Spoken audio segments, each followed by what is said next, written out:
ইতিবৃত্তে কল্লোলিত হয়, কখনো আমার কোরাস। পেশায় একজন লেখক এবং একক, সাংবাদিকতা করি এইটুকু।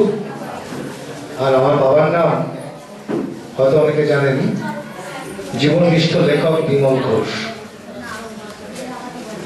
আনন্দজির সাথে আমার গত 2 সপ্তাহ আগে পরিচয়। তারপরে আমার আমন্ত্রণ হয়েছিল হাওড়ায়।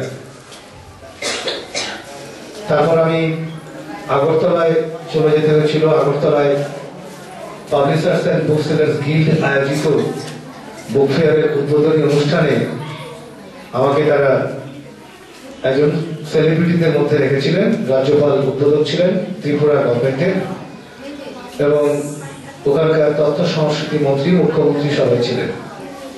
আমাকে যে কেন ওখানে নেমন্তন্ন করলো তাও আমি প্রথমে বুঝতে পারিনি, যে আমি কেউ কাটা কিংবা বড় ধরনের কিছু নই। কিন্তু কোথাও বোধহয় আমার কলকাতা বই মেলায় দীর্ঘদিন 2 দশকের উপরে বই লেখা এবং বিভিন্ন কাজের সুবাদে তাদের খবর তারা রাখে, এবং অনেকেই কলকাতা থেকে বুদ্ধিজীবীরা আমার নাম প্রস্তাব করেছিলেন। যাই হোক, কিন্তু আমি যখন সেখানে যাব একাডেমিক অ্যাফেয়ার্স, বই সংক্রান্ত, পুঁথি সংক্রান্ত ব্যাপারে,